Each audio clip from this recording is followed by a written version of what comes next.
আসসালামু আলাইকুম। প্রিয় দর্শক, আজ মার্চের 10 তারিখ, আর একদিন পর মানে 12 তারিখে জাতীয় সংসদের প্রথম অধিবেশন। সেই অধিবেশনটা কেমন হবে? আমরা অনেকেই ভাবছি এই সংসদটা, জাতীয় সংসদটা বেশ ভাইব্রেন্ট হবে, বেশ সরব থাকবে, বিভিন্ন বিষয় নিয়ে আলোচনা হবে। কিন্তু আমি প্রথমেই ভাবছি যে প্রথম দিনটা কেমন হবে। যেমন প্রথম দিনে যে নিয়মগুলো থাকে জাতীয় সংসদের পালনের ক্ষেত্রে, সেগুলি কি পালন করা সম্ভব হবে?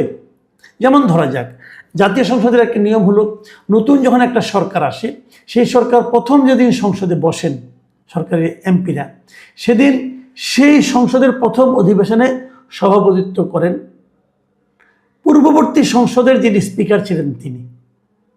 স্পিকার না থাকলে ডেপুটি স্পিকার, এবং তার নেতৃত্বে কিন্তু প্রথম অধিবেশনটা শুরু হয় এবং নতুন স্পিকার নির্বাচিত হয়। নতুন স্পিকার নির্বাচিত হলে পরে তার হাতে এর আগের যিনি স্পিকার আছেন তিনি দায়িত্ব হস্তান্তর করেন।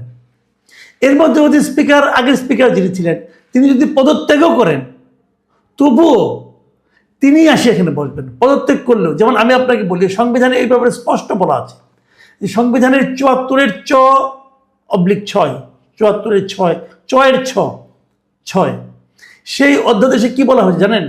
যে স্পিকার এবং ডেপুটি স্পিকার তার উত্তরাধিকারী কার্যভার গ্রহণ না করা পর্যন্ত স্বীয় পদে বহাল রহিয়াছেন বলিয়া গণ্য হইবে। একদম স্পষ্ট ভাষায় লেখা আছে।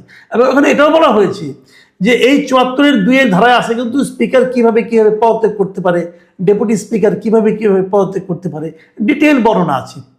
যদি পদত্যাগ উনি করেও ফেলেন, তারপরেও এটাই প্রযোজ্য যে পরবর্তী স্পিকার অথবা ডেপুটি স্পিকার দায়িত্ব না নেওয়া পর্যন্ত আগের স্পিকার, আগের ডেপুটি স্পিকার নিজ নিজ পদে আছেন, এটা ধরে নিতে হবে। তাহলে প্রথম অধিবেশনের সভাপতিত্ব কে করবে? স্পিকার করবে। কোথায় স্পিকার? আমাদের আগের সংসদের স্পিকার ছিলেন কে? উনি কোথায় এখন? ভদ্রমহিলা কোথায়? নামটা নাই বললাম। উনি কোথায় বলেন? ওনার অনুসন্ধান কেউ করেছেন?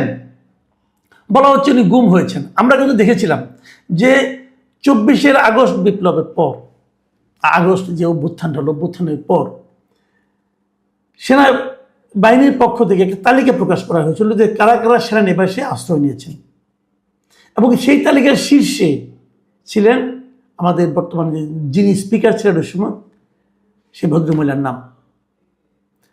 তারপর উনি কোথায় গেলেন? তারপর ওনার কোনো খবর আমরা কিন্তু পাইনি।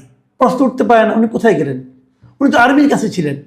আর্মি থেকে বের করে দিয়েছেন। কেন দিলেন? কবে দিলেন? কিভাবে দিলেন? তারপর বের করে দেওয়ার পর উনি কোথায় গেলেন? উনি কি হেঁটে হেঁটে সীমান্ত পার হয়ে গেছেন? আমরা এই ধরনের কোনো খবর এখনো পাইনি। উনি কি অন্য কোনো দেশে গেছেন?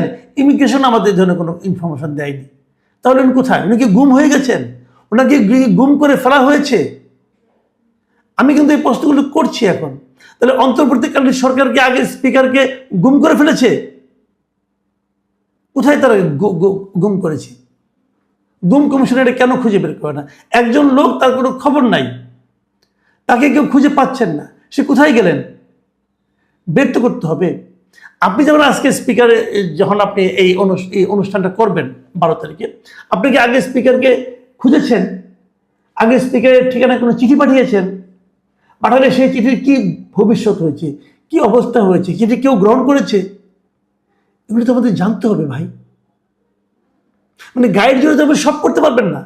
আপনি বলছেন, যেমন আমি বিএনপিকে বলছি, বিএনপির ওই সংবিধান সংশোধন পরিষদের সদস্য হিসেবে শপথ নেয়নি। কেন নেয়নি? বলেছিল এটা সংবিধানে নাই। ওকে ফাইন, সংবিধানের প্রতি আপনাদের যে ভালোবাসা, সংবিধান মানার প্রতি যে মানসিকতা, এটা আমাকে মুগ্ধ করলো, ঠিক আছে। তাহলে প্রথম অধিবেশনটা করার সময় আপনি কেন সংবিধান মানবেন না? কেন মানবেন না? স্পিকারকে খুঁজে বের করেন, কোথায় স্পিকার? আচ্ছা ঠিক আছে, স্পিকার নাই, ধরে নিলাম স্পিকার গুমি হয়ে গেছে। তাহলে স্পিকারের অনুপস্থিতিতে কি হবে? Deputy speaker. ডেপুটি স্পিকার তো গুম হয় নাই। ডেপুটি স্পিকারকে আপনারা একটা মামলায় জেলে নিয়েছেন। সেই মামলায় উনি কনভিক্টেড হয়েছেন, মানে ওনার অপরাধ কি প্রমাণিত হয়েছে? ওনার বিরুদ্ধে কোনো সাজা ঘোষণা করা হয়েছে? না, কিছুই হয়নি। জাস্ট ওনাকে আপনারা আটকে রেখেছেন। তো ওনাকে জামিন দিয়ে দিলেই হয়। অথবা জামিন দিতে চান না, দিবেন না, তাহলে তো ওনাকে প্যারোলে নিয়ে আসেন সংবিধান এই সংসদ পরিচালনার জন্য সংবিধান অনুযায়ী, সেটা করেন। আপনারা তো তাও করছেন না।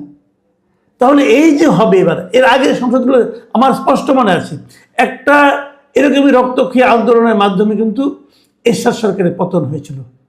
তারপর 91-এ যখন নাকি খালেদা জিয়ার সরকার, খালেদা জিয়ার যে সরকারের বিজয়ী হলেন, তখন খালেদা জিয়ার বিএনপির লোকজন এবং আওয়ামী লীগের লোকজন তারা যখন সংসদে বসলেন, প্রথম অধিবেশনের সভাপতিত্ব কে করেছে?